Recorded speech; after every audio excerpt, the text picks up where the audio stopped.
On December 25, 1991, the Soviet Union, a superpower that divided the world, abruptly ceased to exist. Why did this colossal nation collapse? A state that lasted nearly 70 years disintegrated in just a few. 15 republics gained independence, and its economy plunged into chaos with GDP halving. But, in truth, the Soviet Union's collapse harbored systemic causes, patterns of failure that recur in modern organizations and nations. What was the true nature of this demise? In this video, we will explain why the ideals of socialism became the seeds of its failure, what its leaders overlooked, and the vital lessons for contemporary politics. Now, let us delve into the full scope of the Soviet collapse.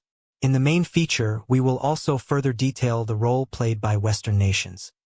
In the early 20th century, the Russian Empire, plagued by poverty and inequality, witnessed a revolution espousing Marxism. The world's first socialist state was born. Under the powerful leadership of Lenin and then Stalin, the Soviet Union swiftly pursued heavy industrialization, embarking on a path to become an economic superpower. During World War II, it defeated Nazi Germany, extending its influence across Eastern European nations. The world transitioned into a bipolar system of capitalism and socialism. In the space race, it launched Sputnik in 1957 and produced the first human in space, Yuri Gagarin, leading the world in scientific and technological advancements. Its military might was also astounding. Through the development and expansion of nuclear weapons, it reigned as the world's strongest military power, rivaling the United States. The people believed in the socialist ideals of freedom and equality, eagerly contributing to the nation's development. It was an era full of hope. Education and healthcare were provided free, with many citizens enjoying basic living guarantees. It boasted one of the world's most advanced social welfare systems. In the shadow of such brilliant success, the state established immense power, maintaining stability by extending control to every corner of society. The planned economy, with the state controlling all production and distribution, concentrated resources on heavy industry and the military, enabling astonishing growth. Abundant natural resources from its vast territory and food production from collective farms solidified the nation's economic foundation. Strict ideological education fostered national unity, serving as a driving force for efforts toward common goals. A certain kind of stability was present. The Cold War with Western nations accelerated investment in military buildup and space exploration, keeping the Soviet Union constantly at the forefront of competition. Support for socialist movements worldwide expanded the Soviet sphere of influence, with many nations empathizing with its ideals and deepening their cooperation. Citizens were promised bread and education, and a sense of security spread, believing they were protected from unemployment and poverty. Up to this point, things were going smoothly. However, behind this success, the lack of free competition and a rigid system began, invisibly, to erode the nation's vitality. State control and a centralized planned economy stifled innovation, creating a production system unable to meet market demands. Bureaucracy ran rampant, with distorted reporting and inefficient decision-making commonplace. Party elites were preoccupied with protecting vested interests, and reforms stalled. By the 1970s, it could no longer keep pace with the economic growth of Western nations, and technological backwardness became pronounced. Living standards also began to stagnate. The invasion of Afghanistan significantly increased Soviet military spending, placing an enormous burden on the economy. This quagmire accelerated its exhaustion. In a society with controlled information, the economic truth did not reach the public, and only propaganda flowed. Discontent accumulated, and cracks began to appear among the populace. Food shortages intensified, and daily necessities vanished from store shelves. Ordinary citizens stood in long queues, relying on rationing. Calls for reform to break through this situation were stifled by conservative resistance and vested interests, crushed without exception. No one desired change.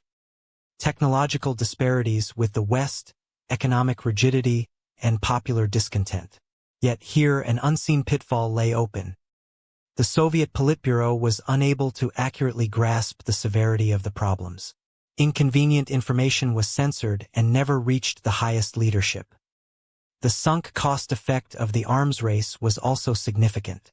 Unable to abandon nuclear weapons and military equipment that had consumed vast expenditures, military spending continued to swell. Gorbachev's perestroika, reform, and glasnost, information openness, seemed to bring hope to the stagnant Soviet Union. However, long-suppressed discontent erupted violently with information openness. Reforms exceeded the party's control, causing it to lose its centripetal force. Economic reforms also ended halfway. Confusion arose between the planned and market economies, exacerbating shortages. Public discontent grew. Party officials, while understanding the necessity of reform, fell into groupthink, resisting change out of fear of losing their positions and privileges. The weakening of the central government stimulated nationalism in each republic. Calls for independence grew louder across various regions, and Soviet unity began to waver. External pressure also mounted. U.S. President Reagan's Strategic Defense Initiative, Star Wars program, forced the Soviet Union into a new arms race. These complex factors intertwined, slowly but surely guiding the Soviet Union down the path of collapse from within. The Chernobyl nuclear disaster of 1986 exposed the limits of Soviet information control, solidifying public distrust in the government. In 1989, socialist regimes across Eastern Europe collapsed one after another. The fall of the Berlin Wall became a symbol of the Cold War's end.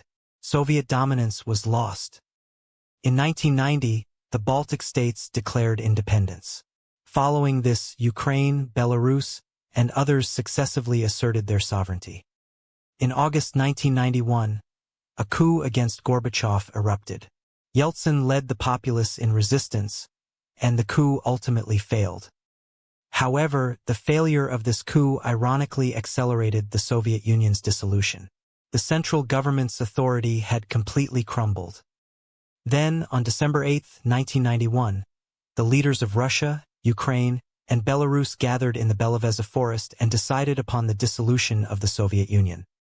On the 25th of the same month, Gorbachev resigned as president. The Soviet Union concluded its history.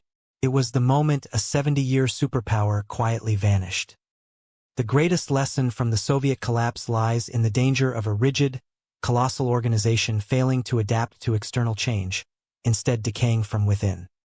Without transparency of information and respect for public opinion, neither nations nor corporations can easily endure. Leadership that confronts truth and embraces change is essential. Success became the seed of failure because the initial triumphs of the planned economy eventually led to economic rigidity and the stifling of innovation. What the leaders overlooked was the divergence from reality caused by information control and the resistance of bureaucrats keen on protecting their vested interests. The lesson for today is that no organization should ever neglect self-transformation, and, crucially, to not exclude dissenting voices but to listen to diverse perspectives. Why did the Soviet Union, which championed colossal ideals, collapse? Its answer poses many questions to us, living in modern society. History repeats itself. The quality of future decision-making will differ significantly between those who understand this failure and those who do not.